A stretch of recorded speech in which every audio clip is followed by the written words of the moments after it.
আরব দেশে যে ষান্ডা খাওয়া হয় আরাবিয়ানরা বিরিয়ানিতে ব্যবহার করে। বিপত্তি ঘটেছে এখানে যে একজন ষান্ডা আনতে বলেছে, সেখানে গুই সাপ নিয়ে আসা হয়েছে। গুই সাপের ঠোঁটের মধ্যে মুখের ভিতরে এক প্রকারের লালা আছে যেটা চরম বিষাক্ত, এবং গুই সাপ লালা ছিটিয়ে দিতে পারে।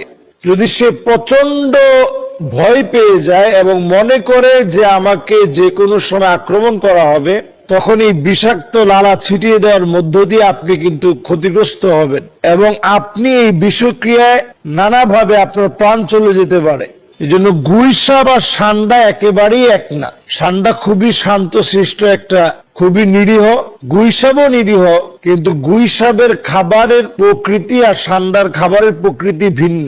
গুই সাপ হচ্ছে মরা মুরগি, মরা ছোট ছোট কোনো কীট পতঙ্গ, এমনকি ডিম, সাপের ডিম পর্যন্ত সে খেতে পারে। আর সেখানে ষান্ডা হচ্ছে শুধু লতা পাতা গাছ, এই ছোট ছোট লতা পাতা খেয়ে বেঁচে থাকে, এবং বসবাসের প্রকৃতিও সম্পূর্ণ ভিন্ন।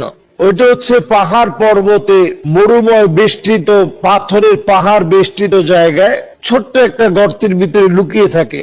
তো আরাবিয়ানরা তখন সেখানে পানি আর পানি ঢালতে থাকে, বিরাট বিরাট পানি দিয়ে নিয়ে যায়। তো সেখানে পানি ঢালতে থাকে, তো যেহেতু পানি সহ্য করতে পারে না ষান্ডা, সে উপরে